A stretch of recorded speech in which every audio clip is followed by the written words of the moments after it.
ఆషాఢ మాసం సందర్భంగా మన కాసం ఫ్యాషన్స్ కిలో చీరలు కొనండి, అరకిలో చీరలు ఉచితంగా పొందండి.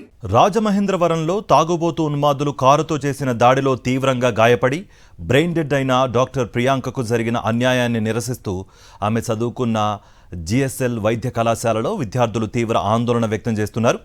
డాక్టర్ కావాలన్న కలతో ఎన్నో వ్యయ ప్రయాసాలు కోర్చి తన లక్ష్యానికి చేరువైన డాక్టర్ ప్రియాంక భవిష్యత్తును సర్వనాశనం చేసిన నిందితులపై కఠిన చర్యలు తీసుకోవాలని వారు డిమాండ్ చేస్తున్నారు.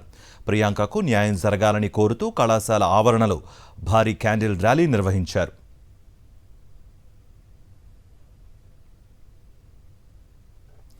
రాజమండ్రిలో జరిగిన డాక్టర్ ప్రియాంక ఘటనపై అడ్వకేట్ రజని తీవ్ర స్థాయిలో ధ్వజమెత్తారు. తప్పతాగి యువ వైద్యురాలిని సావు బతుకుల మధ్యకు నెట్టేస్తే ఇప్పటి వరకు మహిళా కమిషన్ చైర్పర్సన్ బాధిత కుటుంబాన్ని పరామర్శించలేదన్నారు.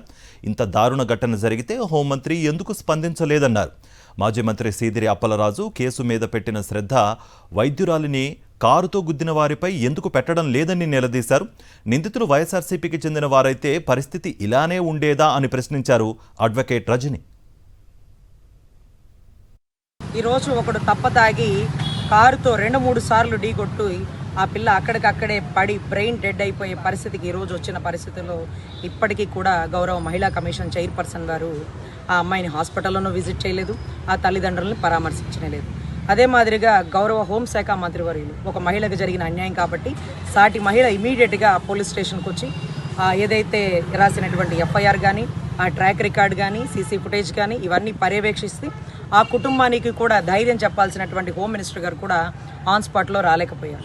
అయితే 3వ తారీఖు ఇన్సిడెంట్ జరిగాక అంటే సిదిరి అప్పలరాజు గారి ఇన్సిడెంట్ మీద పెట్టినటువంటి శ్రద్ధ ఏదైతే ఒక మైనర్ బిడ్డ ఒక గొర్రెల కాపరిని చంపేసినాడు, అది amounting on murder and culpable homicide అని చెప్తున్నా లేదు అది మర్డర్గా రాయండి అంటూ గౌరవ కోర్టులో వీళ్ళు చెప్తున్నటువంటి పనికిమాలిన ఆర్గ్యుమెంటు ఈరోజు తప్పతాగి బలంగా గుద్దినటువంటి ఎవరైతే ఆ యువకుడు అతని గురించి ఎందుకు మరి ఇమీడియట్గా యాక్షన్ తీసుకోలేకపోయారు?